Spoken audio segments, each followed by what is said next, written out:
हैदराबाद के पुराने शहर के मीर चौक इलाके में एक रिहायशी इमारत के फ्लैट में आग लगने का वाकया पेश आया। शहर हैदराबाद में आतिशबाजी के वाकयात का सिलसिला जारी है। पुराने शहर के मीर चौक इलाके की एक रिहायशी इमारत के फ्लैट में अचानक आग भड़क उठी।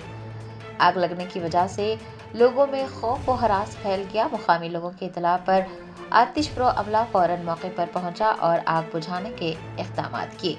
पुलिस ने भी मौके पर पहुंचकर फ्लैट में रहने वाले लोगों की जान बचाई। बताया गया है कि शॉर्ट सर्किट की वजह से आग लगी थी। मुताल्लिका पुलिस ने एक मुकदमा दर्ज करके तहकीकात का आगाज किया है।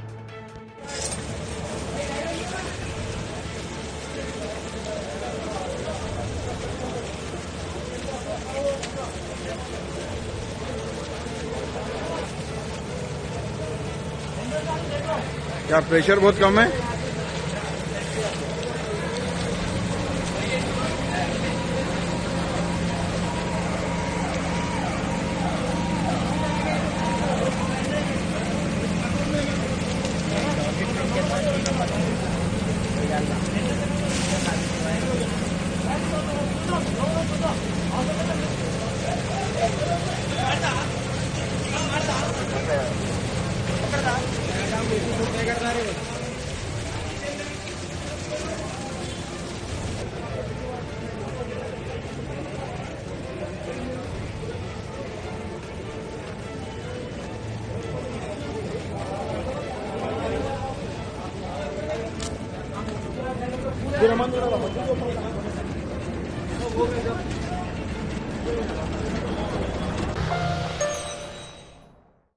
Germanten super speciality hospital national award winner doctor Mir Jawad Zar Khan, German trained senior orthopaedic surgeon and director, माहिर डॉक्टर्स डॉक्टर वासिफ आजम और doctor Bharavi Chunduri, senior cardiologist और दीगर डॉक्टर्स नुमाया खिदमत अंजाम दे रहे हैं। Robotic surgery, advance cath lab, MRI, operation theatre, ICU, 2D, ultrasound जैसी सहूलियात से आरास्ता कॉर्पोरेट लेवल हॉस्पिटल। वाजबी फीस में हर मर्ज से शिफायाबी के लिए Germanton super speciality hospital, Attapur.